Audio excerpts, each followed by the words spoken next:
All right, go. All right, guys. Welcome to ClueCon Weekly. Today is May 13th, and this week we'll have Nenad Corbic with Sangoma joining us. But before we get to that, we want to hit a few news and announcements. Coming up before long, we have ClueCon and the annual ClueCon Developers Conference in Chicago. And Brian, you want to give us a little update on where we're at with that this week? Yeah, so we have an important date coming up, which is 15th, which, let me pull up my count here. It is the cutoff date for the 20 raffle tickets per day and the 6 drink coupons. It goes down to 15 raffle tickets and 2 drink coupons before June 1st. So get registered before the 15th. We'll be sure to get that tweeted out again after this call. So if you guys have any questions or anything about any of those options, tickets, or what's going on, just give me a holler. I'll answer the phone, or you can ping me via email at brian@freeswitch.org or marketing@cluecon.com. And so don't forget to go there and register and get your registration in now. Also, we still have some availability for speaking slots. So if you want to speak at ClueCon, be sure to visit ClueCon.com. Hit the Call for Speakers tab and submit your speaking proposal. That will get you into the list so that we can pick out the best speakers for this year and make it even better. So there's still time to get that proposal in. So come on, get them in, and that way we have something. And I know you've got some cool stuff you want to show off, so you want to do that sooner than later. And so that's pretty much where we're at on ClueCon this week. Or do we have something else on there? Not ClueCon. Kathleen's Week in Review update. Kathleen, you with us? I am. We had some work in Mod AMQP, a few little features, and some bugs were fixed this week. So it was a good week. Oh, anything big we need to mention there? Just some enable fallback format fields for Mod AMQP and creating a exchange on the first startup of a clean platform. Some crashes that were reported as bugs as well got fixed, which was cool. Right. So, all right. Yeah. So there's a lot of stuff going on there. So you guys keep an eye out for that. Update often and test often. All right. So we're going to move right along here. So we've got Nenad Corbic from Sangoma with us, and you guys may know Sangoma. They've been in the market space for a while.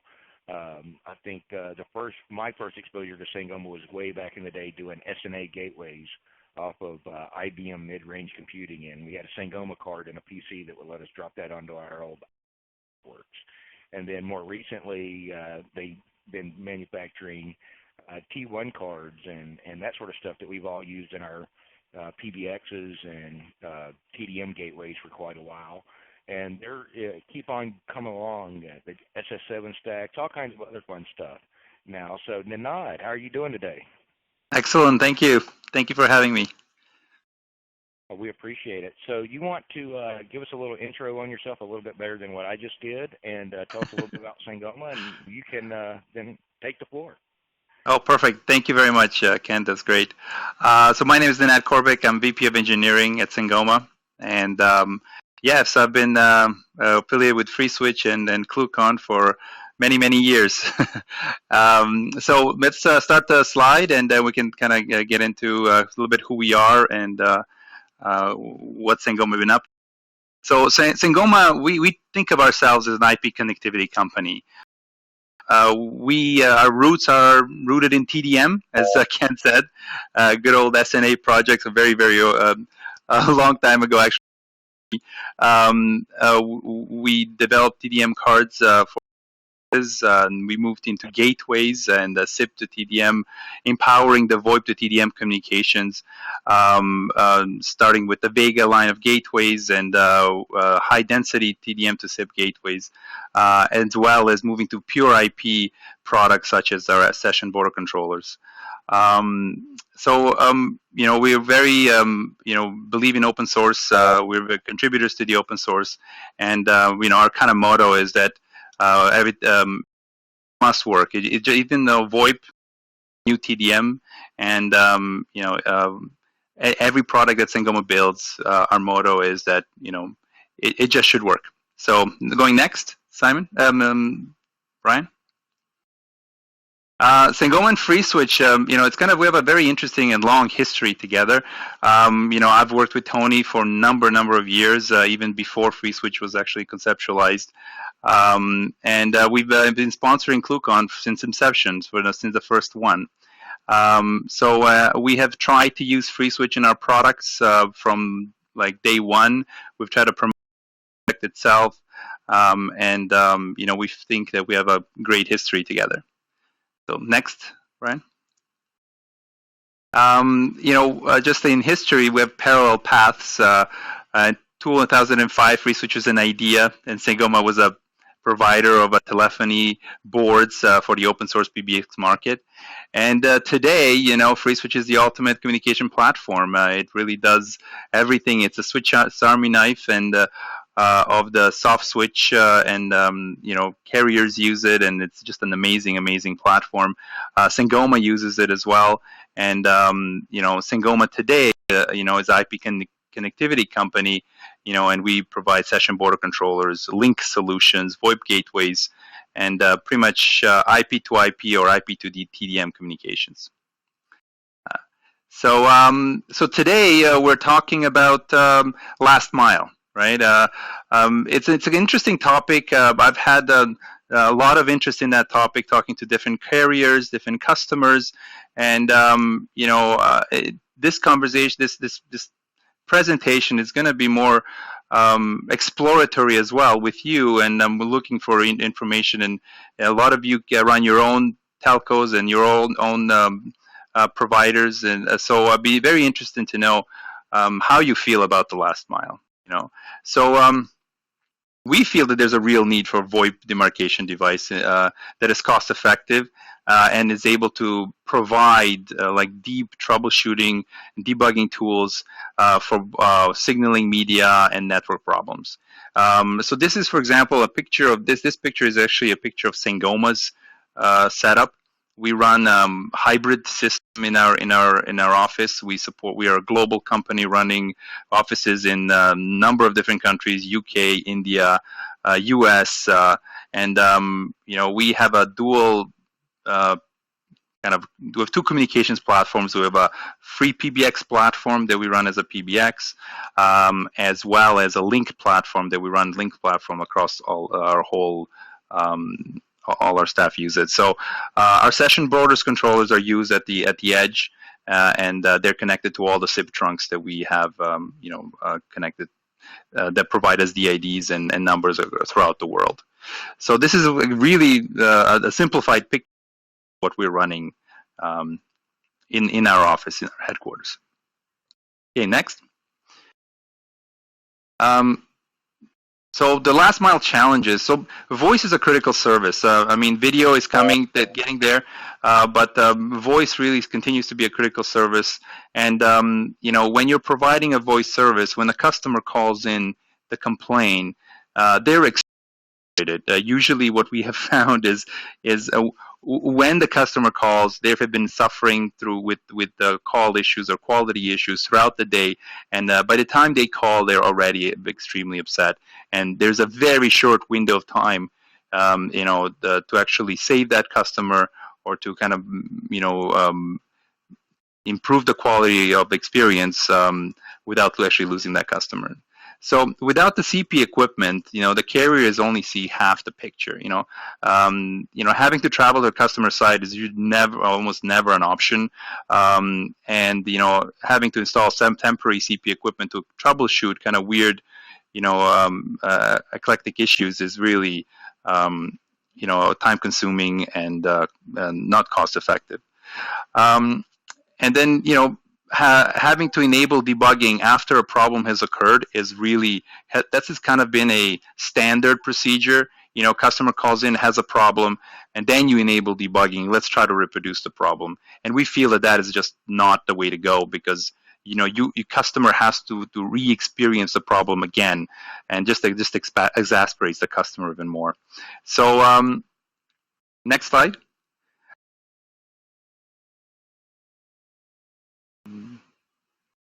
So if we think of what's the customer's wishes, in this particular case, would be the carrier and enterprise, and what they would look for in a device, on a premise device, would be a proactive error notification.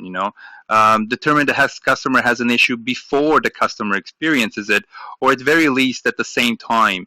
The idea of, hey, Mr. Customer, we just noticed that you've had issues. We're on it. FYI, we're looking into it before they even pick up the call. Just being able to have that user experience, and in those tough situations, and having the visibility to the issues before the customer has to escalate. And then advanced end-to-end troubleshooting. So being able to centralize your troubleshooting using the tools such as CloudShark or Homer tools, be able to have early notifications of errors, quality of network issues, latency, bad voice quality, jitter, packet loss, all those kind of things. Early notification of preventable errors, customers reaching their max capacity of the SIP trunk, or drive is about to fail, or Ethernet is starting to flake out, and then reporting, time-based network quality reporting, and providing some key performance indicators like ASR or ACD at the very least. So if those are the kind of things that the customers are talking about to us, like those are what they would be looking for, if they had a CP device. So what are the last mile requirements? So we feel that the last mile debugging requirements are kind of similar to what's in the core as well. If you're in the core, you probably have some capture packet technology that runs for an extended period of time, and where you're able to kind of capture issues and go back and look at what has gone wrong.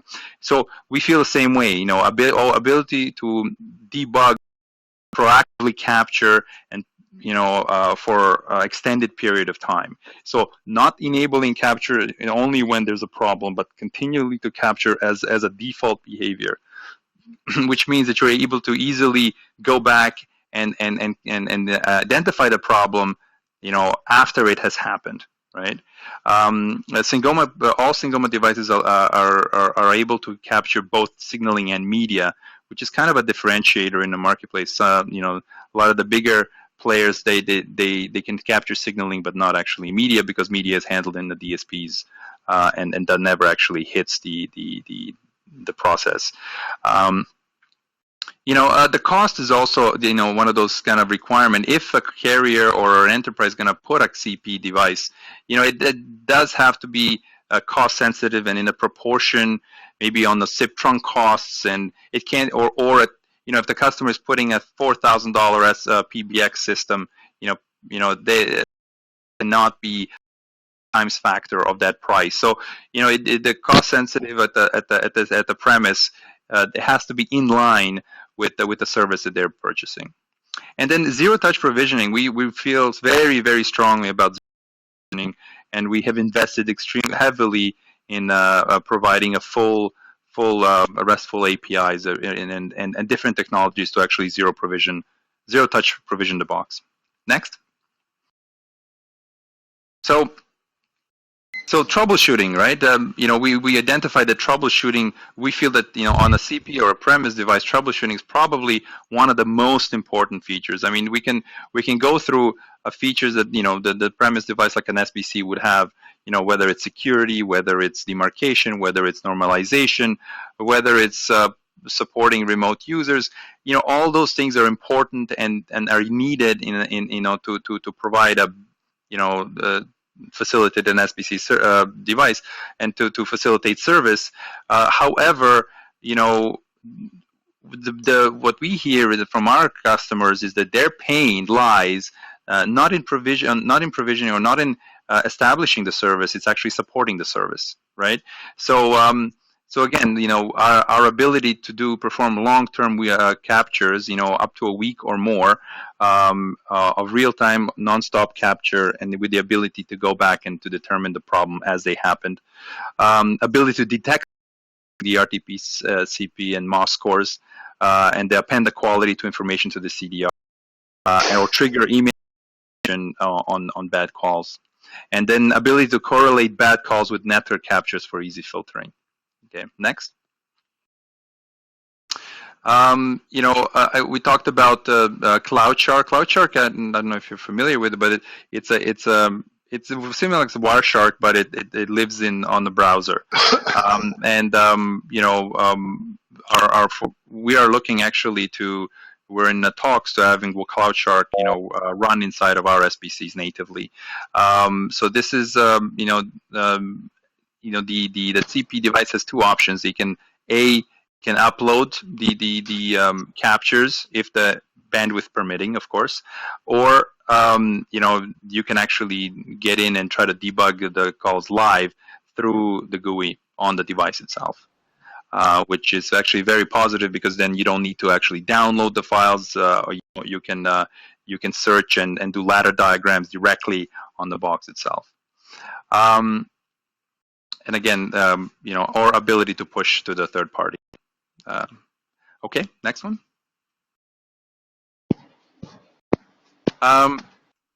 So troubleshooting from the SBC Core. So this is, we talked about these features of how one is able to do these kind of things, and if we peel back the onion a bit, and look down into the SBC Core, this is the kind of things that we are doing inside of our SBC. So we enable debug logging by default per call. And the call. So that means that instead of usual openers, you debug all debug logs, and they all run and they all print into the file, and they make these massive files, and they're extremely hard to debug. And when you actually need to debug something, well, you got to go into this big file, and then you got to correlate all the calls, to search for it and kind of extract the information, and it becomes hard to do. Well, with us, what we have done is we rotate all the logs inside of FreeSwitch itself, but we don't print. So then we kind of don't have the performance penalty, but the logs are there in memory. And memory is cheap, so we're okay with wasting a bit of memory to store the logs. And then we have notion of trigger points. The trigger point is the idea of what will what will trigger so the FreeSwitch will start actually dumping those logs into the files, so for us to be able to see them. And we have a number of trigger conditions that can trigger debugging, right? So a dial plan condition. Let's say you want to debug a certain call with a certain DID or a certain call lead number. You can do it that way. The fact that the calls, all the logs are in the rotating buffer is that we capture the first invite, right? Even though we made a decision after the invite came in, that invite is still in the memory and it can be captured and then dumped. So, for example, when there's an F core error condition, right? A critical, an error, and a warn. Based on none of those, you can actually dump all that particular call. Right, so this is all call-based. Based on the bad RTCP statistics, you can also dump a call information just to see if there has been anything related to the core that caused those bad statistics. An interesting one also is the in-call. Let's say the customer, at the customer end, he can be educated, for example, say, when you're experiencing a bad call, and dial digits **9 or something like that within the call, and that will also can trigger the full debug dump of that log, right? So it's a lot of different ways, to prune and to prune the logging and to provide a very specific logging that will provide able to debug things faster. A very one also is a bridge session. So since we're an SBC, a lot of times what you end up happening is this incredible transfer scenarios where you have A calls B, B transfers a call to C, C is transferred a call back to B, and and then they turn around and fork and bridge a call back to an outside system. So you can have a lot of legs, being generated just from one call. And the idea is that we have this notion of inherent debugging, where inherited debugging, for where this notion, this flag is triggered for all the calls that are part of the same call. So so based on all these kind of triggers, you can get very detailed, very specific debugging information that you're looking for a specific call. Another interesting thing, like a long-term or continuous PCAP.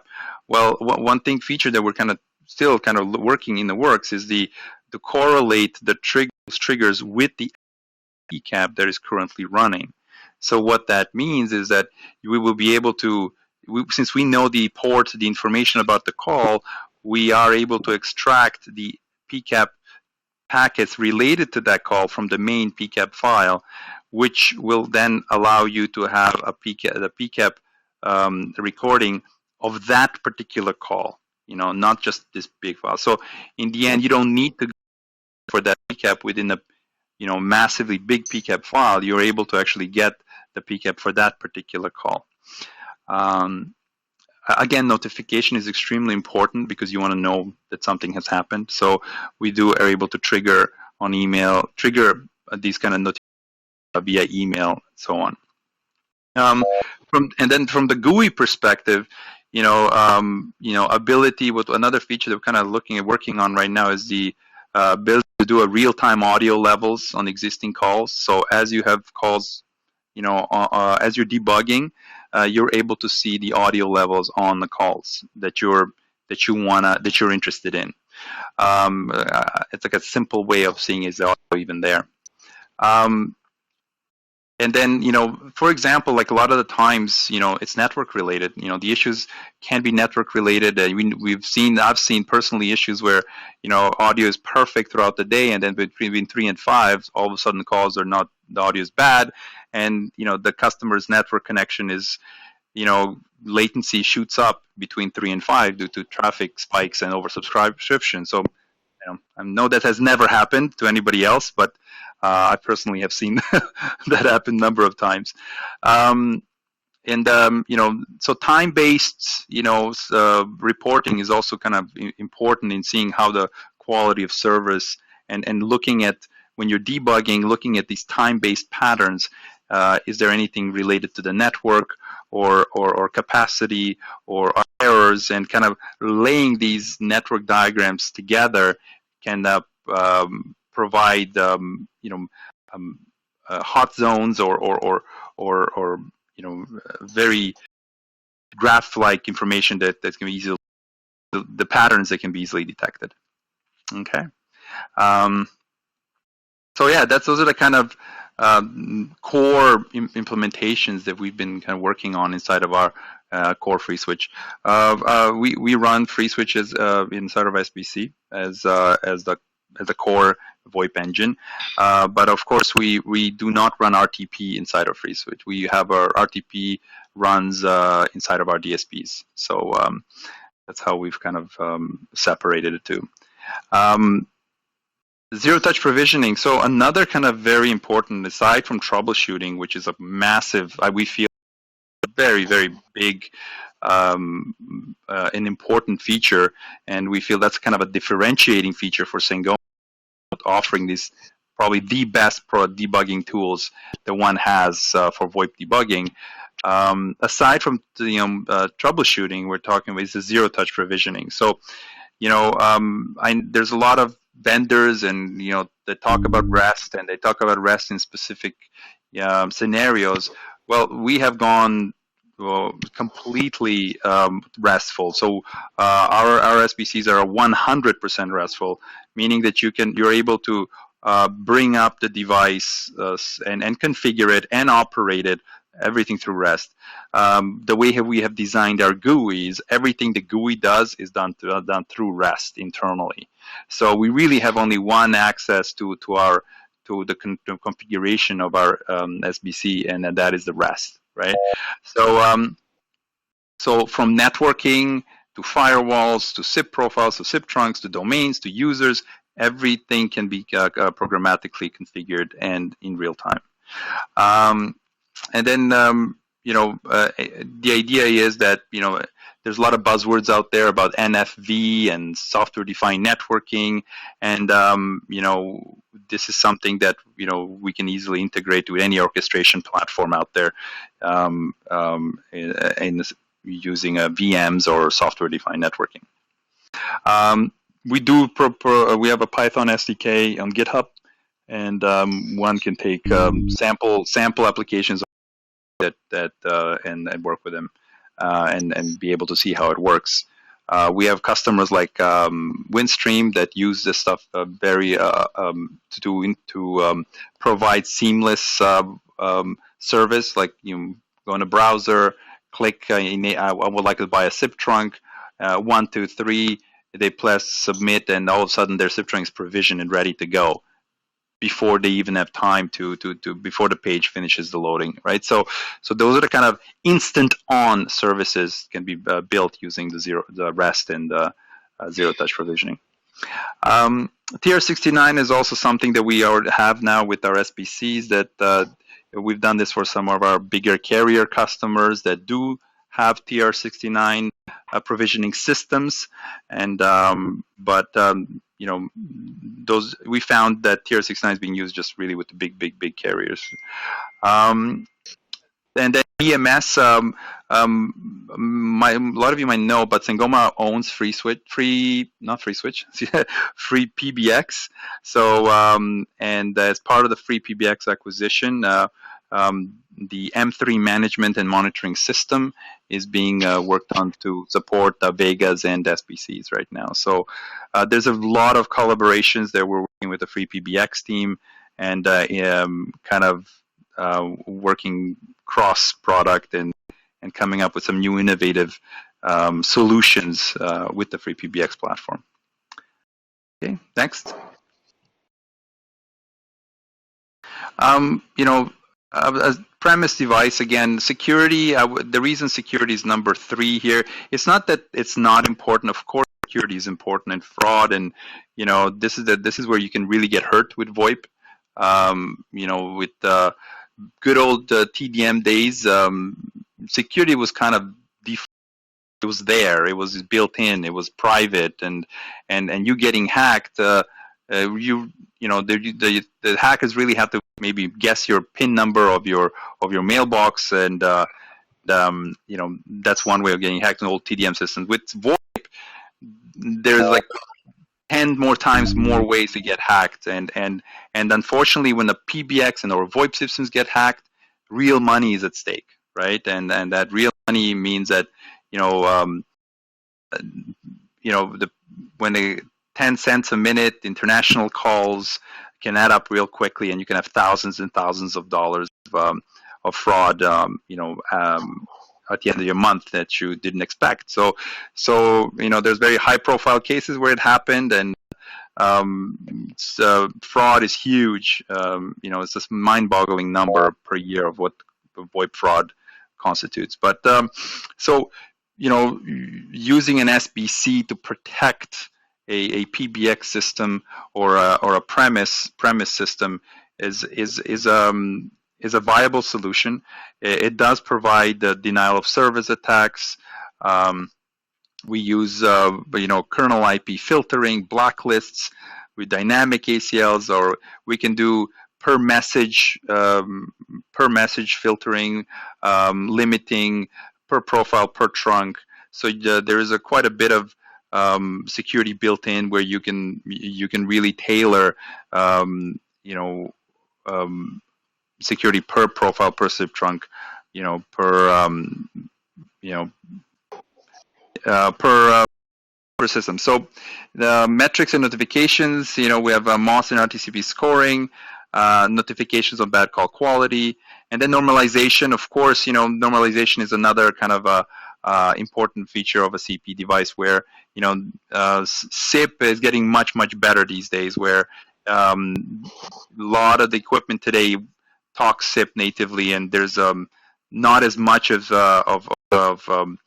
normalization needed, but it's there, and it's still there today, and it's an important part of an SBC. A CP device also, routing is becoming actually very, very interesting for smaller vendors or smaller SIP trunk providers, especially in SMB spaces, where these unified devices are becoming, internet interesting, where providers will actually provide a single device and provide them a broadband and VoIP in the same using the same device. So at that point, QoS is very important to switch between data and voice and to prioritize voice traffic. VPN is also interesting depending on the region that you're in. We find that in cases where UAE and different countries that restrict SIP and VoIP, VPN is sometimes used to kind of bypass those issues. Or if there's a VPN infrastructure inside the organization, VPN is also important. There are a lot of call centers that require VPN technologies just to work with, for example, with remote users, and this is something that they enforce. And then, we have seen cases where BGP routing or RIP routing is required just for, that's more for big carrier customers where they require dynamic routing protocols. So, okay, next. So we talk about pricing, when we're talking about the CP device, again, pricing is important, and a carrier is considering, deploying a CP equipment at the end of their SIP trunks. The price is definitely critical, because depending if there's a contract involved, a lot of the SIP trunks today are sold month to month, so there's no contracts at all. So the ability to lease part of the equipment and over the life of the SIP trunk contract is also kind of very desirable from our customers that they see that as an important feature of a CP device, even though it's not a technical feature, but it's definitely a commercial one. Next. So, we've come, Sangoma, those are, Sangoma's has 3 lines of enterprise, of SBC. Sangoma's, we have the SMB SBC for small, medium business. We have an enterprise SBC. So SMB one starts at 5 sessions and goes up to 60.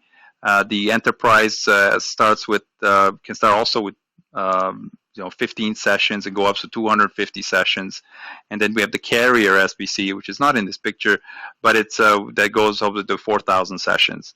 And kind of the in the spirit of this talk, the important features is the storage, the fact that we can do long-term traces and capacity, and we have the capacity to do long-term signaling traces. We are zero-touch provisioning through REST. All our SBCs going forward are PSTN enabled, which means that you can run now PSTN inside of our SBCs. So this is something new but it is available. And as you can see, the SBC, the top one, has T1, E1 interfaces in front. So on the right side. So the all our SBCs today are PST enabled. So you can have a 200 session SBC with a 4-port T1 E1. And again from 5 to for the enterprise ones. We do our 100. We're also IPv6 enabled. So we have full IPv6 support now, and and it's and of course the firewall support as well. Both IPv6 and IPv4. And from the SBC scenarios, some of the interesting kind of differentiators that our SBCs provide both. You can do both remote users, i.e. upper registration, and SIP trunks, media anchoring, and peering on the same device. And one of the Samsung PBX chose Sangoma SBC for that reason alone.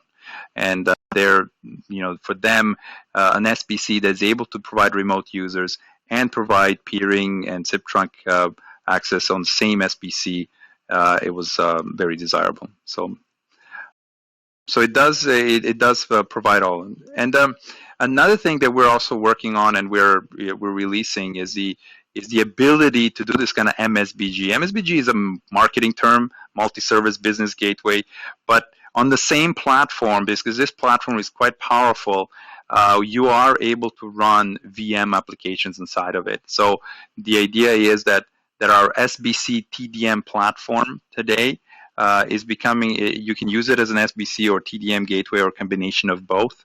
But at the top of that, you can also add on extra services like Link.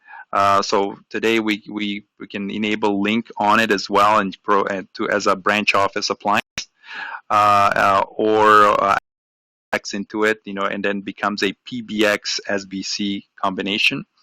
Or for example, adding a Viata OS to have advanced routing and VPN inside of it as well.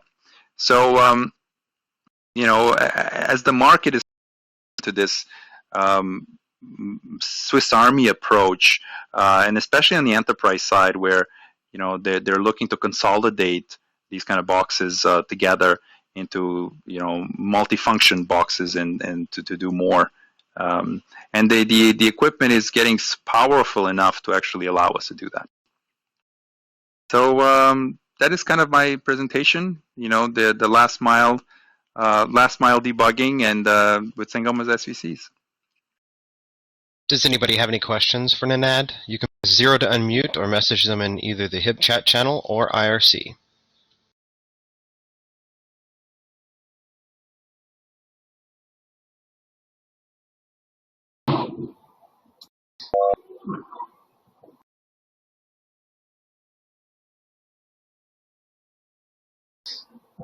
All right, guys, I guess nobody has any questions?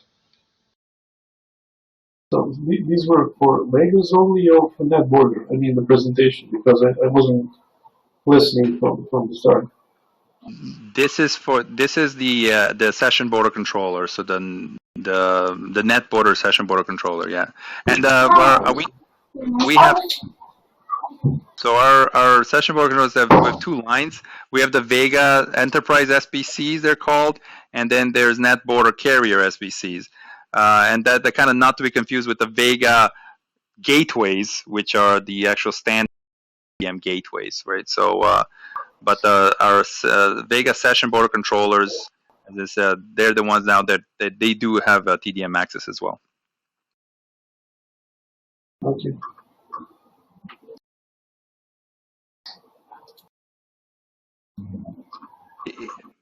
Maybe if I can pose a question back, I mean, does anybody have any strong feelings or about CPE and the value of having a device at the premise? I know it's a contentious, depending who you talk to, there's a lot of pros and cons against it. Just if anybody has any opinions about CPE in general.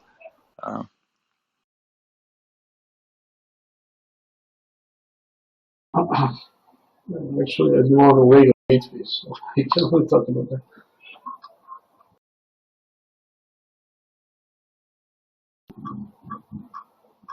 Nobody?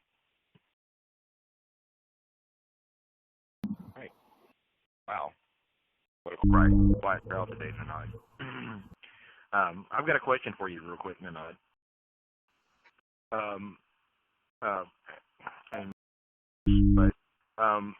Did you mention anything about price point on your CPE SBCs? I didn't. I'm not allowed to talk price. Okay. Leave that to the sales guys. Yeah, exactly, right? As soon as the engineer starts talking about price, they give me a slap, right? Yeah, so. Yeah. Because I'm sure some people are wondering that. That's why I kind of mentioned that the price has to be in with the gear that you're providing, right? So I mentioned, buying a $4,000 PBX and paying, within that $1,000 range or maybe less, depending on, especially think about a carrier providing a CP device to all of this, and the value of those SIP contracts is, I don't know, like right. at the very least is $30 a month, and and then start from there, right? So you can think of, what that CP device has to be in range with those kind of make a good ROI. So yeah, it's got to match so up, or you're not yeah, going to move it. exactly, yeah.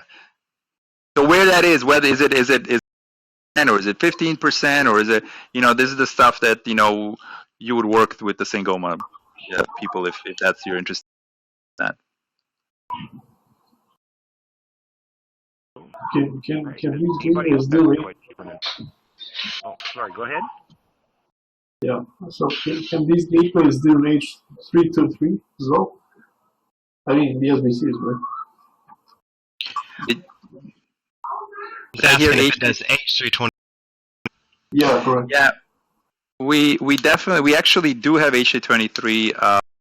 We are currently looking for beta customers that want to work with us with H323.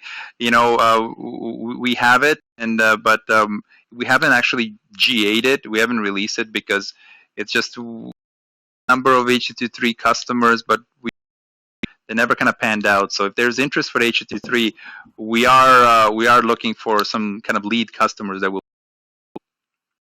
Well, the PBX out there, actually the older ones that only can do H323.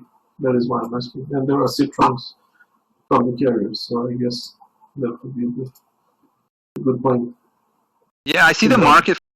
The Avaya market is pretty big, right? The old Avaya PBXs of H323 there. Depending on the world where you go, Sangoma is a global company, and if I take requirements for America, they're going to be X, and if I take the requirements for South America, they're going to be Y. They're completely different market on what jurisdiction you're trying to address. But